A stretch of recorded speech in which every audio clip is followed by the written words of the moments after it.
construo de novo. Ele é o Senhor da casa. E Ele bota ordem na casa. E os discípulos vão aprendendo. E nós também aprendemos com Jesus. E hoje nós vamos aprender que se Ele nos confiou um fruto, se Ele nos deu uma graça, é preciso que nós, na vivência dessa graça, produzamos um fruto. E transmitamos esse fruto para as gerações futuras. E assim eles sucessivamente. Nós somos um sinal no mundo. Os cristãos são um sinal do mundo. A Canção Nova é um sinal no mundo. E Deus suscitou um homem para que ele produzisse fruto. E ele produziu fruto. E nós somos fruto dele.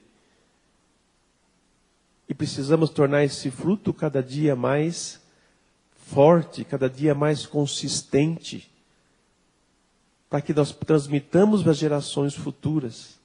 Por favor, não vamos deformar o fruto, não vamos azedá-lo, e não vamos torná-lo estéril, impedindo a produção de outros frutos bons, porque a fonte nós conhecemos, a fonte é Deus. De Deus não vem nada de mal, vem tudo de bom, mas o coração do homem, ele pode, pela sua fragilidade, pelo seu descuido, tirar a força desse fruto. Que nenhum de nós faça isso. Que nenhum de nós corrompa a verdade que o Senhor Deus nos transmitiu e que os santos homens nos passaram e nos ensinaram a viver.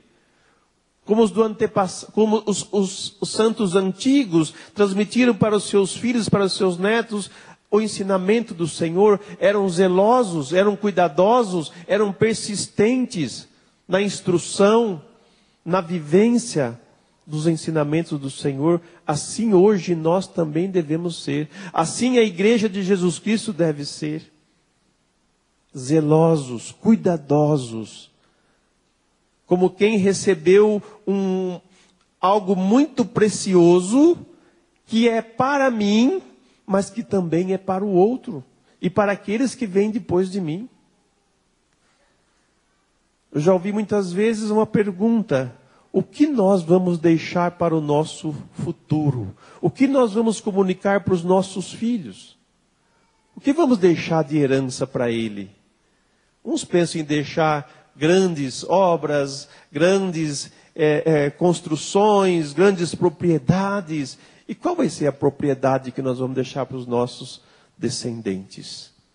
Para aqueles que virão depois de nós. O nosso testemunho.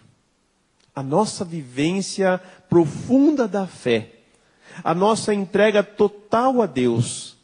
A partir da casa de Deus, que é casa de oração, é casa de comunhão com Deus, é casa de encontro com Deus.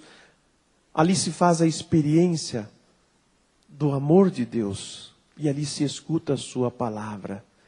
Por isso que Jesus proibia que alguém carregasse alguma coisa.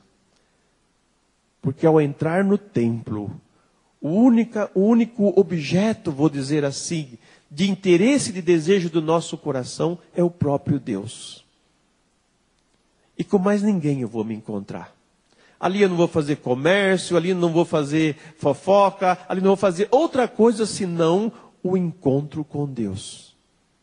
Casa de oração, casa de diálogo, casa de encontro. Casa onde o peregrino faz a experiência do amor de Deus.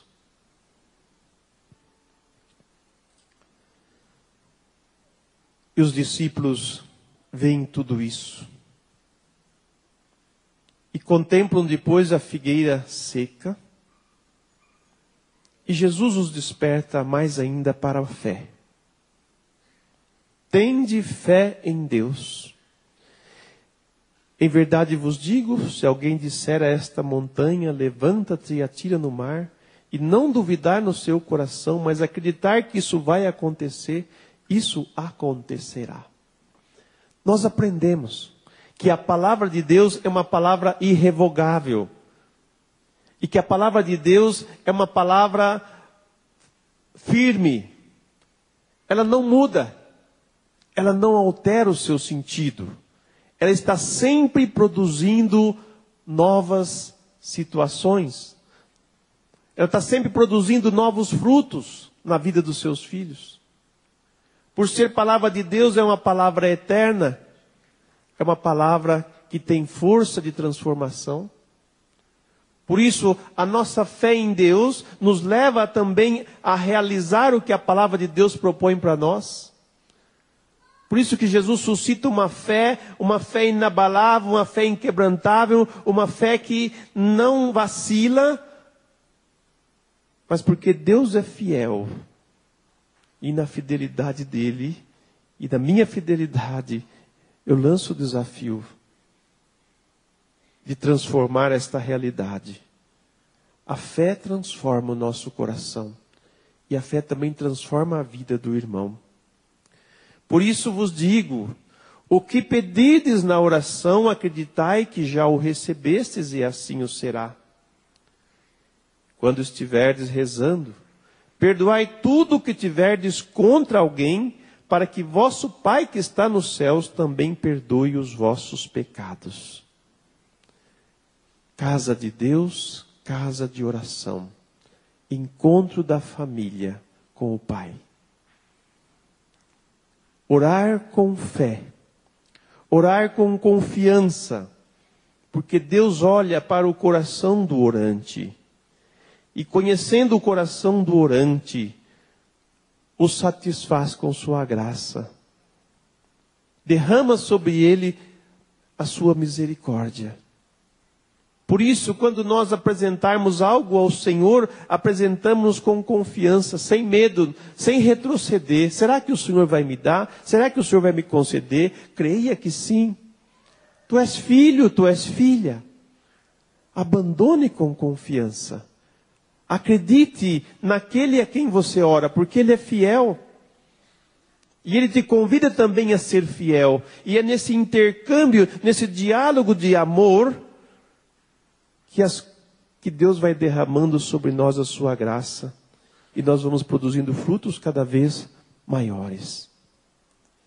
E a forma pela qual Jesus elimina todas as diferenças do orante, quando ele se apresenta diante de Deus, é justamente o perdão dos pecados. Primeiro, perdoar os dos outros. Primeiro, perdoar do irmão, para depois receber de Deus o perdão. Porque Deus vai ver, esse é meu filho, ele aprendeu comigo a perdoar. E vocês imaginam o sorriso de Deus sobre este filho, sobre esta filha. Porque o sorriso é tão bonito, né? Ele quebra uma série de estados de alma, de ânimo. Às vezes a pessoa está carrancuda e você com um sorriso, você consegue fazer aquela carranca, dar uma tremida, né? Esboçar alguma coisa, né? Ah, vou sorrir também. Desmonta. Assim o olhar de Deus, quando encontra num filho, numa filha, esta abertura à sua graça, Ele derrama também abundantes graças sobre nós. Meus amados irmãos e irmãs, a palavra do Senhor nos transforma. O Senhor nos transforma, porque o seu amor é muito grande, porque Ele nos ama de verdade. Ele tem para conosco um carinho muito grande e um cuidado muito grande. E a esperança dele é que nós produzamos os frutos que nos foi confiado. Não sejamos uma figueira estéril, mas sejamos uma figueira que no tempo em que o Senhor vier me visitar, Ele encontre frutos. Mesmo que seja fora de época, mas encontre frutos. Que assim seja. Bendito seja Deus. Amém.